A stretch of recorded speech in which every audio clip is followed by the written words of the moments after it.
Hi, Ryan and Melissa here, and we have wanted to start this video series so we could talk about how things are going with our company. As people have opted to invest and buy stock in our company, we want to make sure we give you consistent updates.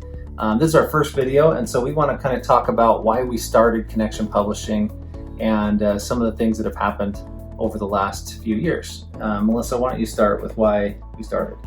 Well, 4 years ago? Was it 4 years ago? Yeah. Yeah. Ryan's job was changing. He worked for a company. He was the sales director, and he was looking for something else to do. Started thinking, and we thought, let's start our own business. Ryan had always wanted to have his own business. We were turning 40, getting older. We thought, if we're gonna do it, we need to do it now. And so for a year, we kept on throwing out ideas like, what are we gonna do? We just wanted that life. We wanted to be able to have our own business and yet pick our own schedule.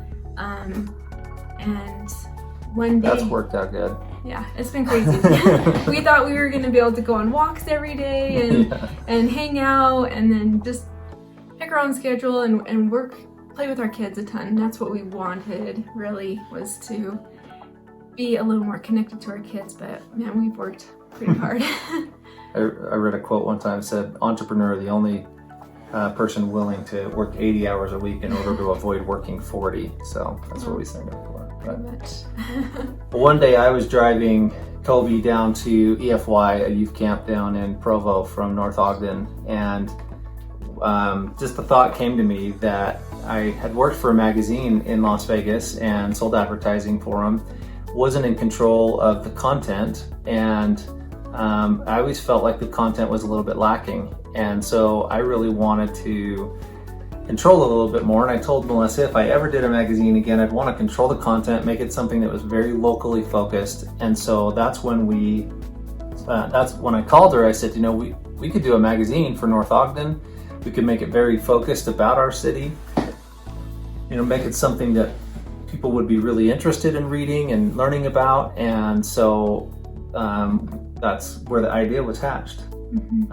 I called the mayor, who we knew at the time, Brent Taylor, and brought him the idea, and he loved the idea and said, let's do this. And so we took a little while to get approval from the city council because we made the decision to become the official city magazine for the city. So we make official city magazines. We partner with the city, and they have a stake in it. They get to help with content, and they get to help control the content so that the content is something that's pleasing to the city. And that's kind of how we got started.